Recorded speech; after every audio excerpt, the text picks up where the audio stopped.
Assalamualaikum warahmatullahi wabarakatuh. Selamat sore teman-teman sekalian. Berjumpa lagi di channel Aji Farm. Kali ini teman-teman, di video kali ini saya ingin sedikit melanjutkan dari video sebelumnya.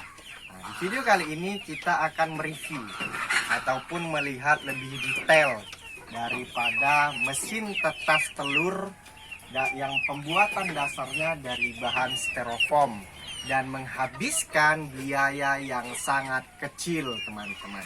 Jadi inilah mesin tetas yang saya rekomendasikan untuk pemula. Dengan biaya yang kecil kita bisa membuat ataupun mendapatkan mesin tetas untuk menetaskan telur ayam kita, teman-teman. Nah, jadi sinilah kameramen, kita expose dulu, kita lihat lebih dekat dengan santai, agar rekan-rekan sekalian bisa, kalaupun mau mencontoh mesin tetas ini, bisa diduplikasikan, saya nggak keberatan lah.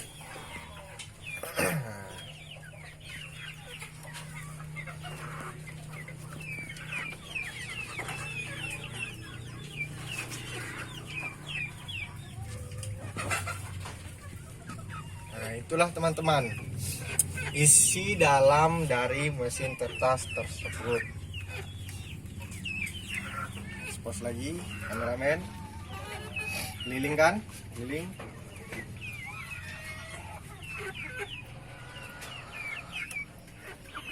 Nah, ini udah hidup nih lampunya nih, udah mulai bisa cantik dah. Nah, ada expose ulang, tapi berbayang ya karena ada lampu ya kan. Nah, atas.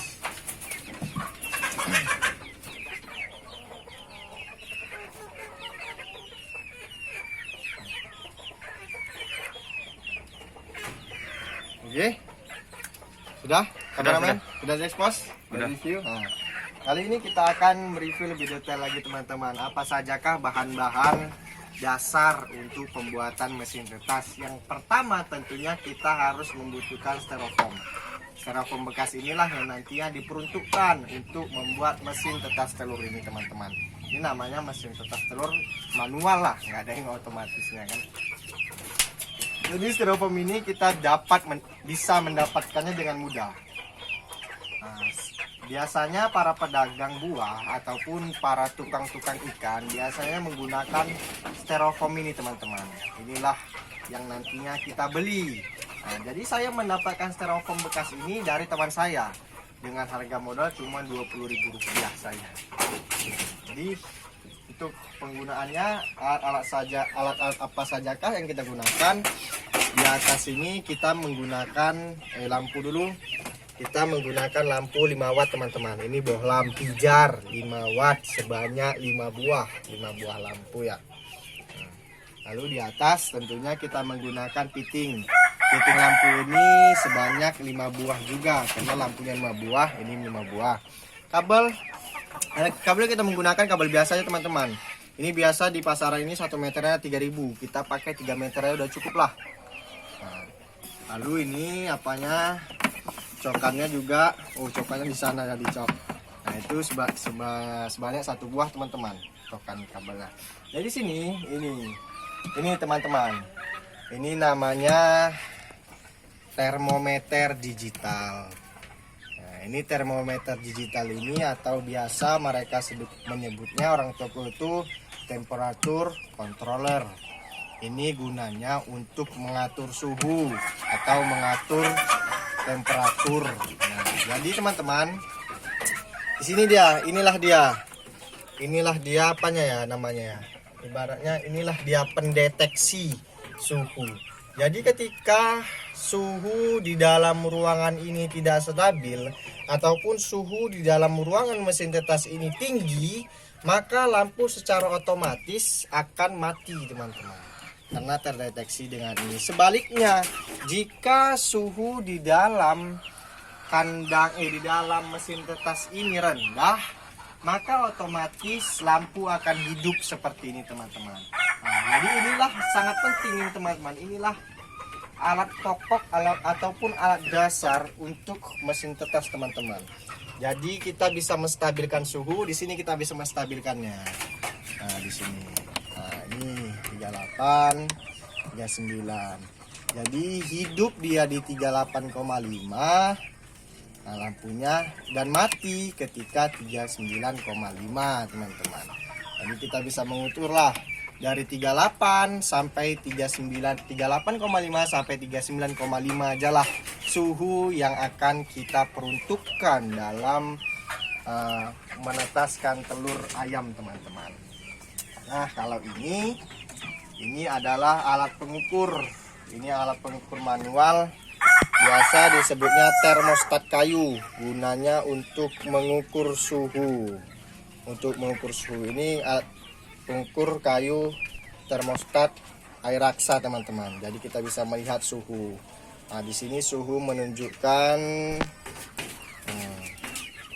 38. Nah, teman-teman.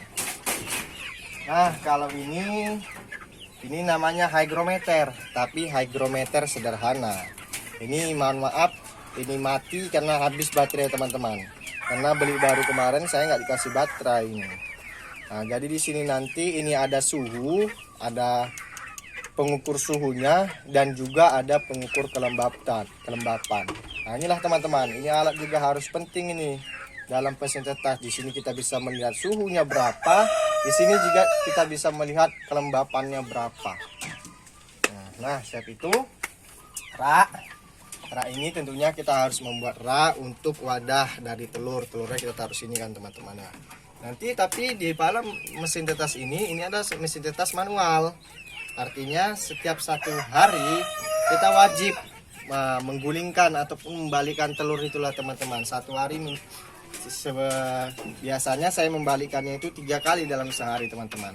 Ya bisa juga 2 kali, ya nggak masalah. Yang penting kita balikan aja lah, biar kepanasan ataupun suhunya dia nggak sebelah ibarat telurnya kena. Nah, ini ranjang ini kenapa dibuat panggung, karena di bawah ini nantinya kita akan memasukkan wadah air. Ini seperti ini teman-teman. Saya cuma memakai wadah air bekas minum air ayam.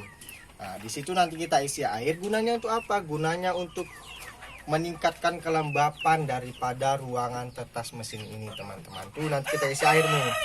Nah, ini nanti kita isi air untuk meningkatkan. Jadi teorinya ketika banyak air di dalam mesin tetas ini, semakin banyak semakin tinggi kelembapannya teman-teman. Nah, lalu bukan hanya air saja. Nah, saya juga membuat seperti ini. Ini saya buat potong petak di atas. Nah, ini potong petak di atas. Kalau ditutup ventilasi yang atas besar ini, maka insya Allah kelembapan di dalam mesin tetas ini otomatis akan naik teman-teman. Jadi kita tidak menggunakan air saja dalam penanggulangan ketika kelembapannya menurun drastis. Kita bisa tutup, maka kelembapan akan naik. Kalau kelembapan terlalu rendah, kita buka saja seperti ini teman-teman. Nah, jadi ada 2 cara ya teman-teman untuk menaikkan kelembapan, yaitu dengan air, dan kedua dengan menutup ventilasi. Itulah 2 cara untuk menaikkan kelembapan daripada mesin tetas ini. Nah, ventilasi ini teman-teman sengaja kita buat kecil-kecil, tapi banyak, sekitar 20 ini nggak kemana ini ventilasinya. Kita buat kecil-kecil supaya apa? Supaya kita dapat mengontrol suhunya dengan gampang teman-teman. Mengontrol suhu dan kelembapan itu dengan gampang kalau dia kecil. Kalau besar susah juga teman-teman. Saya membuat mesin tetas di rumah dengan bahan triplek itu saya buat besar-besar, jadi susah kita. Suhu dan kelembapannya kurang stabil. Jadi saya rekomendasikan lebih baik buatlah ventilasinya kecil-kecil tapi banyak. Nah, gitulah teman-teman. Contoh seperti ini ya. Iya, contohnya seperti itu. Jadi bisa stabil.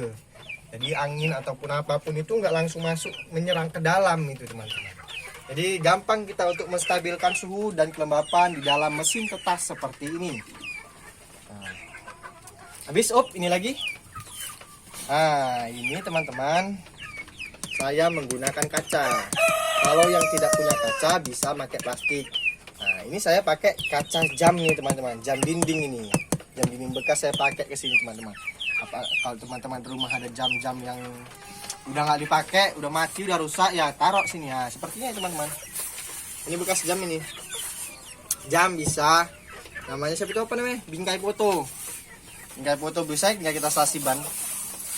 Nah, biar apa? Biar kita bisa melihat telur dan pergerakan ayam ketika menetas nanti kita bisa melihat dari luar tanpa membuka ventilasi tersebut.